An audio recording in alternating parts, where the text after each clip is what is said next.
Talagang nahugot niya yung mga bagong eksena niya. Alam mo yun, kasi never ko nakita si Mama Marian Rivera ng gantong eksena. Sasabog siya, and yes, talagang ang dami ko natutunan dito. Kasi syempre, I'm working with a lot of professionals. Talagang legit na legit yung experience as a baguhang actress. Atake, di ba?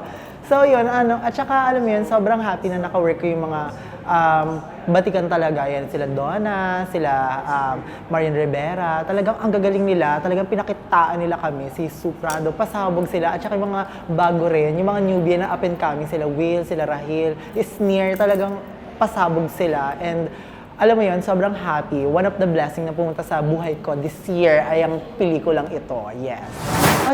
Si Direk Kip talaga, alam mo yun, na kilala ko na siya before pa itong film na to. And masasabi ko talagang kung sino man ang dapat magkwento sa isa sa mga pelikula about election, siya yun dapat. Kasi talagang experience niya, at saka very political si Kip, very aware sa mga social issues and all. And talagang passion niya talaga itong ginagawa niyang to. And sobrang, alam mo yung ally siya ng community namin, ng LGBT community. Kaya ang bongga, inalagaan niya yung karakter ko. So sobrang happy na siya yung isa sa mga naka-work ko this year. Si Mama Marian Rivera naman, talagang, yun nga, idol ko pa yun. Diyos ko, nakakaloka. Kaya talagang, alam mo yun, kinabahan ako ng malala, nakakaloka. Pero ayun nga, sobrang, ang galing ni Mama, talagang nahugot niya yung mga bagong eksena niya. Alam mo kasi never ko nakita si Mama Marian Rivera ng gantong eksena. At first time niyang nalabas yung mga ganito. At sabi ko, kahit gano'n ka pa kagaling mo, mas igkagaling ka pa talaga. So, ayun, sobrang saludo sa kanya. I love her.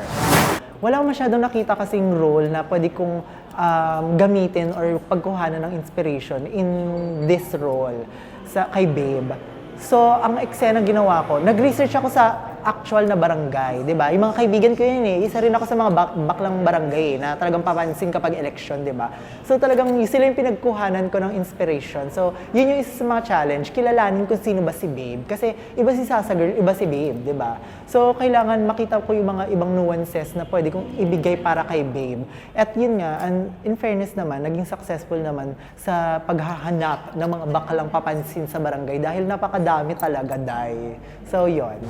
Ipaglaban mo ang karapatan kahit ano pa ang ang katayuan mo, eksena mo, may kwento ang bawat isa. Kasi dito sa Balota, everybody is passionate. Babe is passionate. Si Ma'am Emmy ay passionate. Lahat ng mga cast and yung characters dito na bumubuo sa pelikulang Balota, passionate silang lahat. And whenever you're passionate, syempre may inspire mo yung maraming tao to do as well. And alam mo, ang power naman ay nasa masa, 'di ba? Kapag nagsama-sama tayong lahat, masasabi na natin na isang tao wala yung kapangyarihan para magbago ng isang malaking sistema. Pero kapag nagsama-sama tayo, mga normal at mga ordinaryong citizen ng mundo at ng bansa, kapag nagsama-sama tayong lahat, malaki ang power natin. Kaya nga sinasabi natin, 'di ba? Mangangarap tayo, pero mangangarap tayo ng sama-sama para mas malakas ang pangarap na yon.